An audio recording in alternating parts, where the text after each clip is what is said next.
Likewise, the unit that accepted me for 10 months after NDU, the Army Corps of Engineers, had to provide a variety of support while figuring out how to suddenly integrate a 2-star into the leadership mix and organizational chemistry. My situation caused extensive disruption to both organizations. Some of my subordinates from the bad times of my mania either ignore me or refuse to speak with me, even when I tell them that I was ill and that their candid observations could help save lives.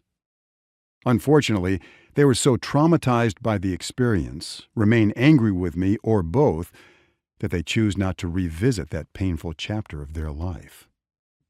At that time, I was a maniac. I scared them, and it shook them to their core. In retrospect, it is likely that I was living on the bipolar spectrum and had a mild form of sub-bipolar disorder from my teenage years on, with symptoms that increased over the years as part of a gradually intensifying mental illness. But like a frog in a slowly heating pot of water, there was no recognition of my illness until the pot boiled over, until I had gone acutely manic and then crashed into severe depression. Decades of mild, low-level manic behavior in the Army did not trigger any recognition of bipolar symptoms. An acclaimed psychiatrist has since diagnosed me with hyperthemia, which is not a mental illness, but an abnormal personality, a near-continual form of mini-mania, in which mild manic traits are part of the personality, from my teenage years on.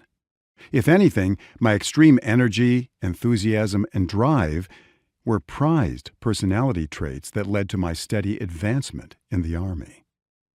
Even the diagnosis of first my oldest teenage son with severe bipolar disorder in 2001, then my youngest son with cyclothemia, a milder form of the disease in 2010 as a 21-year-old, were not enough to make either me, my family, my friends, my professional colleagues, or the institution stop and think about my own potential for bipolar disorder, a completely genetic condition.